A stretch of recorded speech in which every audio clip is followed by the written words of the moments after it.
levez la main, on vous donne le micro et vous profitez bien sûr de la présence de nos designers, de nos experts ici ce soir, de nos grands témoins pour les interpeller ou pour tout simplement un besoin de complément d'information par rapport à ce qu'ils ont évoqué. Je les ai un peu bousculés avec le temps et je les remercie d'ailleurs pour leur concision, très concis, exhaustif. C'est pas toujours évident.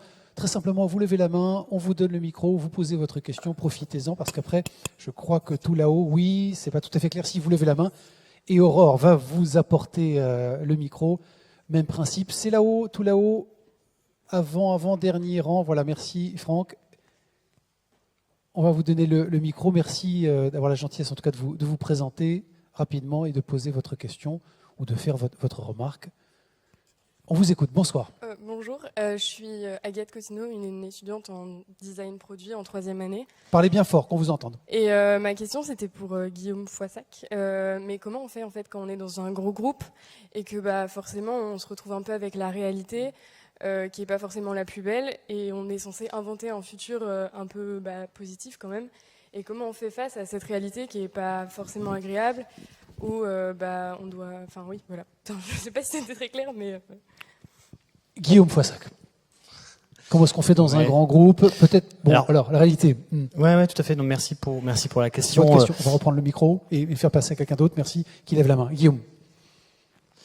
Je l'ai peut-être pas dit assez, mais même pas du tout peut-être en fait. Mais à force d'être un peu poil à gratter ou de montrer des choses qui sont peut-être des directions qu'on estime peut-être immodestement souhaitables pour la société dans son ensemble, eh bien en fait au début ça fait mal, hein, brûlez-moi ça, mais après en fait on en redemande en fait après le modèle de la société en fait il est demandeur de ces visions-là, il a besoin de ces visions-là et en fait comment on fait après ou qu'est-ce qui se passe après, c'est qu'en fait on le fait d'une façon à ce qu'on essaie de montrer les choses qui sont engageantes. Je ne sais pas si c'est positif, mais en tout cas c'est engageant pour plusieurs personnes, pour la société elle-même, pour le groupe économique, pour l'environnement, pour différents acteurs.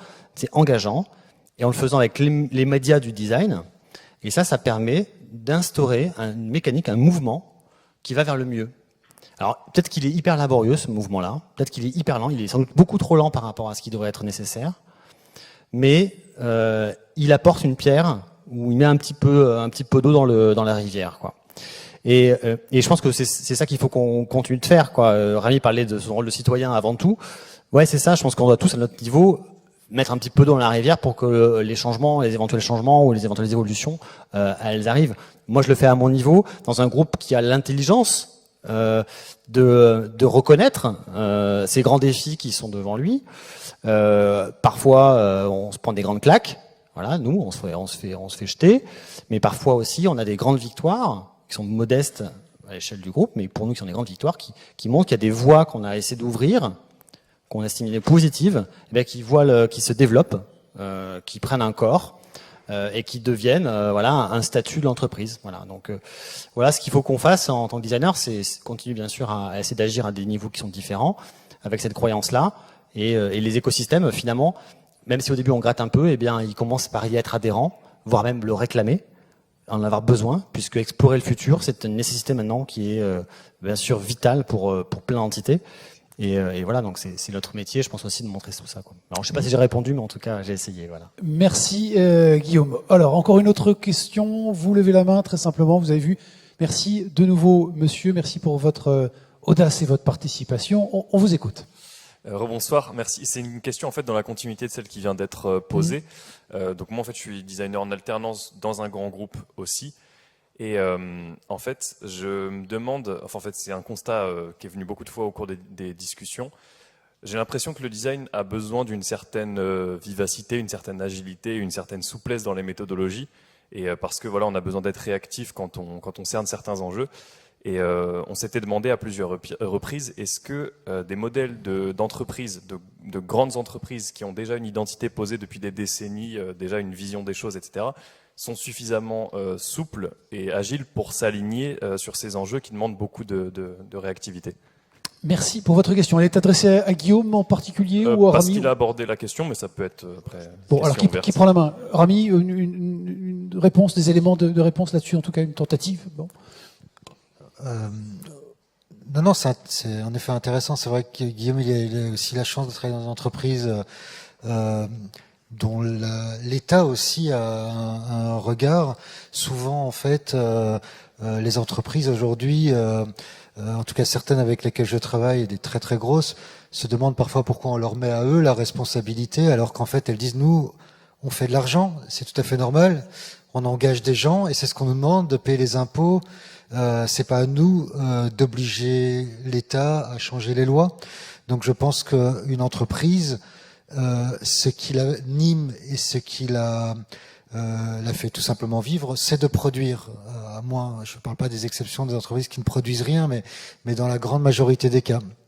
Donc du coup, c'est un problème beaucoup plus structurel, en effet, et plus national et plus international, de savoir comment à un moment faire en sorte que les entreprises évoluent ou changent plus rapidement, mais pas uniquement en leur corps intérieur, mais aussi par, je dirais, la compétitivité extérieure, qui peut aussi venir de la manière dont les règles changent.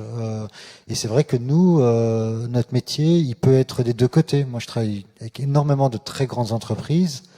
J'ai pendant 5 ans dirigé aussi l'architecture et le design chez Chanel, qui est aussi une très grande entreprise. Et quand on est à l'intérieur, j'aime beaucoup l'idée infiltrée dont parlait Guillaume, parce que c'est vrai qu'on est toujours dedans et dehors. Notre métier a cette chance et cette obligation-là, en fait, d'apporter à l'entreprise une dimension extérieure et critique.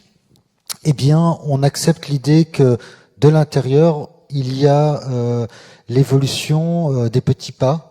Même quand on est très grande entreprise, on ne met pas en danger notre client. C'est pas l'objectif, ça n'a aucun intérêt. Les enjeux sont beaucoup trop importants. Par contre, il ne s'agit pas que de proposer des résultats. Il s'agit d'accompagner l'entreprise sur toutes les phases qui peuvent petit à petit transformer et faire évoluer ou atteindre un certain résultat. Et peut-être que du coup, il faut 15 ou 20 étapes et peut-être 15 ou 20 futurs pour arriver à un objectif. Et puis, il y a notre rôle aussi, je parlais de citoyen, mais de designer parfois aussi au contact, parce qu'on a une influence. Quand on a des postes comme cela, on n'est pas que écouté dans notre entreprise, on est écouté aussi dans les écoles, mais aussi par les politiques. Et donc, il y a un autre objectif qui est aussi d'être une autre forme d'ambassadeur des clients que l'on a, qu'on soit d'ailleurs intégré ou pas, auprès des autres acteurs de la vie, je dirais, publique ou politique, pour inciter aussi de l'extérieur à influencer les entreprises dans leur développement, dans leur évolution. Donc voilà, c'est très complexe. J'aime beaucoup l'idée de la magie, mais en réalité, notre métier, c'est quand même pas vraiment magique dans le sens où on est tous les jours confronté à des problèmes et à des problématiques, pas forcément, moi j'adore les problèmes et les problématiques, mais c'est une réalité de notre métier et beaucoup de complexité et beaucoup d'interlocuteurs, hein, on travaille beaucoup en équipe et c'est tout ça qui fait évoluer les projets et rarement juste en effet une idée ou un objectif à atteindre, c'est malheureusement jamais aussi simple. Florent, quelques mots hein, pour répondre et puis je voulais rebondir, mais en fait c'est pour laisser la parole à Guillaume, parce que ce que tu as peut-être pas précisé, c'est la façon dont c'est structuré aussi qui te donne cette liberté, qui est en venant chez toi voir la structure, c'est EDF Lab.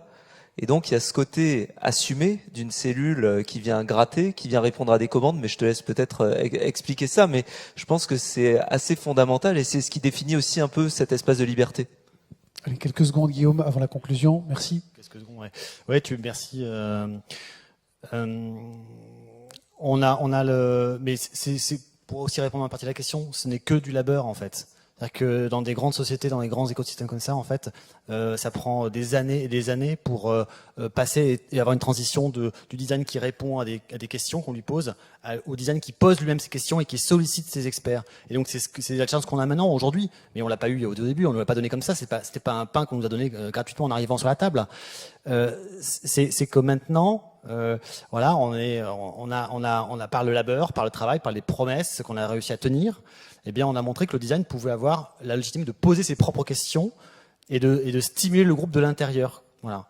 Et donc ce contexte-là, il est assez rare. Mais tout ce qu'on fait nous là, dans quelques semaines, on va initier une conférence lors de la Biennale de Saint-Étienne qui va réunir différents groupes, grands groupes nationaux sur la question du design et de la recherche et l'innovation. Tout ce qu'on fait nous, c'est de dire c'est possible, ça existe, il y a une place pour le design là-dedans, aller explorer les futurs, le mettre non pas en répondant à des questions, mais en provoquant des questions.